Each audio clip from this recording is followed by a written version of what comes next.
What happens when one of Hollywood's most respected actors walks onto a talk show expecting a conversation and, instead, gets ambushed with disrespect?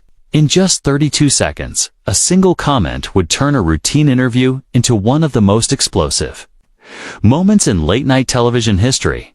This is the story of the night Samuel L. Jackson sat down with Greg Gutfeld and everything fell apart. The studio lights blazed. The audience buzzed with anticipation, and Samuel L. Jackson walked onto the stage with the calm, unshakable confidence he's known for. He'd done thousands of interviews over decades. This was supposed to be easy. Just another night promoting his latest film, talking about his career. Maybe sharing a laugh or two. He settled into the guest chair, straightened his jacket, and offered the cameras a polite smile. Across from him, Greg Gutfeld leaned back in his chair, grinning in that way that made you wonder what he was really thinking. The applause from the audience filled the studio. Everything seemed normal. "Welcome to the show," Gutfeld said. Voice casual, but with an edge. "Thanks for having me," Samuel replied, nodding politely. But there was something in Gutfeld's easy glint that made Samuel instinctively know this. It wouldn't be the friendly chat he'd expected. Shuffling his note cards, Gutfeld began. "You've been in the business a long time, done tons of movies, action films, dramas, all that. Tell me, do you ever get tired of playing the same kind of character over and over?" Samuel paused. Most hosts start soft, easing their guests in. This felt different. "I wouldn't say I play the same character," Samuel said carefully. "Every role is different. Every script brings something new." Gutfeld nodded, but the smile never reached his eyes. Sure. But come on, tough guy with a gun. Tough guy who's angry. Tough guy who yells a lot. Kind of your thing, right?" The audience shifted uneasily. A few chuckled nervously. Samuel's face didn't change, but a flicker passed across attenuance. Disbelief. Maybe both. "That's a pretty narrow way to look at my work," Samuel said, his calm voice tightening. "I've played teachers, coaches, dramatic roles, comedic roles. I've got range." Gutfeld waved a hand dismissively. "I'm sure you do. I'm just saying when people think of Samuel L. Jackson, they think of a guy yelling and shooting things. That's the brand, right?" Samuel sat up straighter. "The brand is good acting. The brand is showing up, doing the work, telling stories that matter." Gutfeld smirked. "Stories that matter? Okay. Like what?" "Superhero movies. Comic book stuff.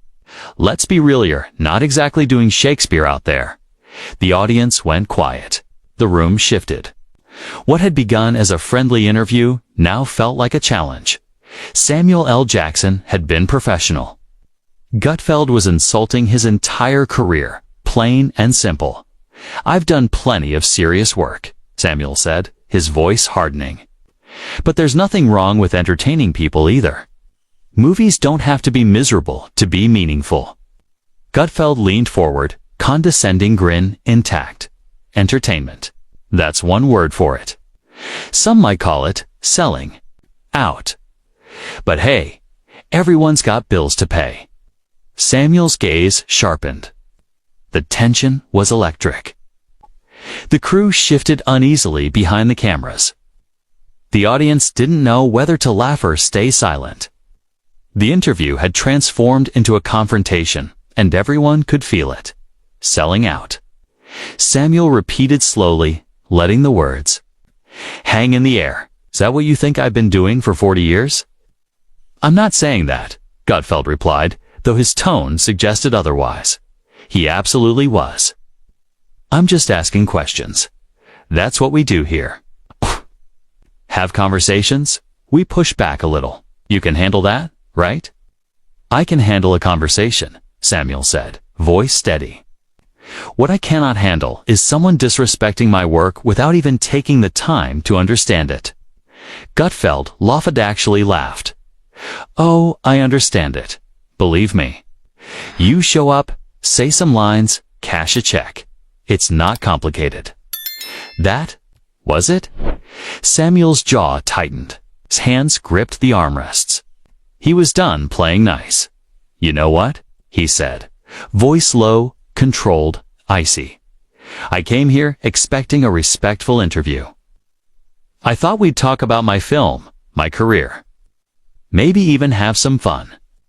But instead, you've spent the last 5 minutes trying to tear me down for no reason. I'm not tearing you down, Gutfeld protested, still smirking like this was all a game. I'm just being honest. People appreciate honesty. Honesty. Samuel's voice rose slightly. You call this honesty? Sitting there smug as hell, acting like you know anything about what it takes to do what I do. You think it's easy. Showing up at 5 a.m., working 14-hour days. Learning lines, hitting marks, bringing characters to life. You think that's just cashing a check? The audience murmured. Some clapped clearly on Samuel's side. Gutfeld shifted unease, creeping in. I'm just saying what people think. Gutfeld tried again. No, Samuel shot back. You're saying what you think, and I don't care. You sit behind that desk, make jokes, act superior. What have you actually done? Built, created. Gutfeld's smile finally faltered. I have a show, he said weakly. A show where you insult your guests, Samuel replied, calm but deadly. Real impressive. The tension in the studio was electric. Cameras rolled, crew members froze. Nobody knew what to do. This was off the rails. Look, Gutfeld tried. Maybe we got off on the wrong foot. Let's talk about your new movie. That's why you're here, right? I'm not here to be disrespected, Samuel said firmly. And I'm definitely not here to sit and listen to you belittle everything I've worked for.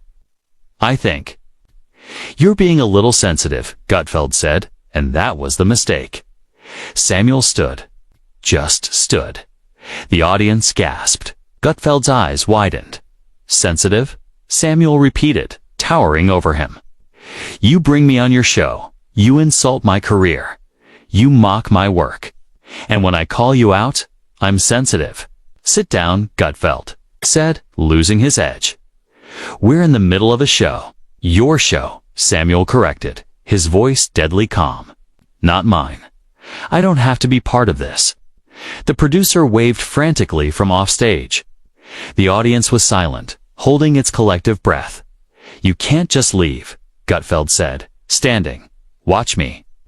Samuel said, this is ridiculous, Gutfeld protested. You're acting like a child. That was it, the final straw. Samuel L. Jackson, one of Hollywood's most professional actors, was being called a child on live television by a host who had spent the last few minutes provoking him. A child. Samuel said, quietly, dangerously, I've been in this business longer than you've been on television. Samuel said, his voice calm but deadly. I've worked with the greatest directors in the world. I've earned respect from my peers, from audiences everywhere. And I'm not standing here to let you treat me like I'm nothing. Nobody said you're nothing. Gutfeld tried to backtrack, hands raised. Come on, sit back down. Let's finish the interview. The interview's over, Samuel said flatly. He started walking toward the edge of the stage. The audience froze, unsure whether to applaud or stay silent. Then a few claps broke out, and then more. Within seconds, half the audience was on its feet, cheering as Samuel L. Jackson strode off the stage. Gutfeld was left behind, slumped at his desk, completely lost. Okay, well, he stammered to the cameras, forcing a laugh. That just happened. Guess we'll take a commercial break. But Samuel wasn't stopping. He passed the cameras, the crew, the producers frantically trying to figure out how to salvage the disaster. He walked straight to his dressing room, grabbed his things, and headed for the exit. Back on set, Gutfeld was in full panic mode. Producers were in his ear, telling him to apologize, to spin, to do something. But the damage was done. The interview had been a train wreck from start to finish. Hey, and it was entirely his fault. All right? All right, Gutfeld said, holding up his hands, trying to calm the room. That got a little heated, but you know what? This is live television. Things happen. We have passionate conversations. That's what makes this show great. The audience wasn't buying it. Their faces said it all. They had just watched a beloved actor get insulted for 10 minutes. And now the host was trying to spin it like it was part of the plan. One audience member shouted, "You were rude." Others nodded in agreement. Gutfeld forced another laugh. Hey, I ask tough questions. That's my job. If people can't handle it, maybe they shouldn't come on the show. The excuse fell flat. Everyone in that studio could see the difference between asking a tough question and being deliberately disrespectful. Everyone backstage knew exactly what had just happened. Samuel was on the phone with his publicist, calm, but firm. "I'm not doing this," he said, his voice low and steady. "I'm not sitting there while some guy tries to make himself look clever at my expense." His publicist nodded, completely understanding. "You did the right thing." That was out of line. "Damn right it was," Samuel agreed. Back in the studio, Gutfeld tried to move on to the next segment, but the energy had shifted. The audience was still buzzing, whispering, reacting. The crew looked uncomfortable. Even Gutfeld seemed rattled, though he forced his smile back into place. "Okay?" "Coming up after the break," he said, reading from the teleprompter. "More guests, more discussion. Stay with us." But no one was really listening. Nobody cared about what came next. The only moment anyone would remember from this episode was Samuel L. Jackson walking off the instant a respected actor refused to tolerate disrespect. Even on live television, the commercial break began. Gutfeld slumped in his chair while producers leaned in, their expressions tight with concern. This wasn't a simple, awkward moment. It was a full-blown PR disaster. A beloved actor admired worldwide had just walked out because the host couldn't resist being condescending. Meanwhile, in his dressing room, Samuel was on the phone with his agent. "Yeah," he said, "it went about as badly as it could. Guy was a jerk from the first question. No, I'm not going back out there." Interviews. Done.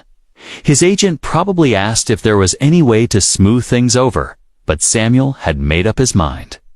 He knew the industry well enough to recognize when something wasn't worth his time. "Look," Samuel continued, voice calm but hard. "I've handled difficult interviews before. Confrontational journalists, tough questions, no problem. But this wasn't journalism. This was just some guy trying to make me look bad so he could feel important. And I'm not playing that game." Meanwhile, the show returned from commercial. Gutfeld forced his smile, trying to carry on like nothing had happened. "Welcome back," he said to the cameras. As you saw before the break, Samuel L. Jackson decided to leave. That's his choice. We wanted to have a real conversation, but apparently that was too much. He was still spinning it, still trying to make it seem like Samuel was the problem. But anyone who had watched the interview knew the truth. This wasn't about Samuel L. Jackson failing to handle a tough conversation. It was about a host who crossed every line of basic respect and couldn't comprehend why his guest refused to tolerate it. The rest of the show continued, but it was a shadow of itself. The other segments felt forced. The audience was distracted, restless. Everyone in the studio was still thinking about what had happened, still replaying that moment when Samuel had taken control and refused to be disrespected. Samuel L. Jackson had left the building. He slid into his car and drove away, likely relieved that he had stood his ground. He didn't owe anyone his time, certainly not someone who intended to mock and belittle him. The interview had lasted maybe 10 minutes, Those 10 minutes felt like an hour that exposed exactly what happens when a host forgets that respect is a two-way street. You can ask tough questions. You can challenge your guests. But you cannot attack a lifetime of work and expect them to smile politely. Gutfeld had gambled that provocation would make for good television. He miscalculated. Samuel L. Jackson wasn't just another actor looking for publicity. He was a legend, forged by decades of hard work and dedication. And he wasn't about to let anyone diminish that. The question that started it all still echoed. Do you ever get tired of playing the same kind of character over and over again? It was a loaded question, designed to put Samuel on the defensive. And every follow-up had been another jabane, another attempt to undermine him. Comic book films selling out, entertaining millions around the globe. Somehow lesser work. And when Samuel pushed back, he was suddenly sensitive. Classic move, attack the reaction, ignore the provocation. The audience had seen it all. They'd watched a respected actor arrive in good faith, only to be blindsided by hostility. They'd seen him respond professionally at first, thoughtfully answering questions meant to provoke. And then they'd seen him reach his limit. When Samuel stood up, that was the moment everyone would remember, not the insults. Not the smug grin of the host, but the moment someone said enough and walked away with their dignity intact. Because that's what it came down to. Dignity. Samuel L. Jackson had spent 40 years building a career, earning respect, proving himself over and over. He wasn't about to trade that for 10 more minutes of an interview that had already gone off the rails. His walk-off was simple, but powerful. No shouting, no theatrics. Just a firm, calm decision. This isn't worth my time. And the audience had recognized it. They stood and applauded. Because they saw someone standing up for themselves in the face of unnecessary disrespect. Gutfeld tried to frame it as Samuel being unable to handle tough questions. But the questions weren't tough. They were insulting. There's a world of difference. Tough questions make you think. Insults make you wonder why the questioner has so little respect for you. You show up. You say some lines. You cash a check, Gutfeld had said, reducing decades of craft, skill, and commitment to a mere transaction. Acting isn't easy. Anyone can't do what Samuel L. Jackson does. And that was the truth the world had just seen, as if the hours of preparation, the emotional investment, the physical demands of action roles, the nuance required for dramatic performances, everything Samuel had poured into his craft meant nothing. And Samuel had called him on it. What have you actually done? What have you created? What have you built? Those questions hit harder than any insult. It's easy to sit behind a desk and criticize. It's much harder to actually create something worth criticizing. The show limped on without its main guest. Gutfeld filled the time with panels, political commentary, whatever he could, but none of it mattered. The only thing anyone remembered was the interview that had exploded in real time. In the days that followed, clips went viral. Analysts debated whether Samuel should have stayed and tried to salvage it. Others wondered if Gutfeld had planned the ambush or lost control. Conversations sparked about the state of late-night television, about respect, or the lack thereof. But in that moment, in the studio, with the cameras rolling and the audience still processing, the truth was simple. Samuel L. Jackson had come. To do an interview, Gutfeld had turned it into an ambush.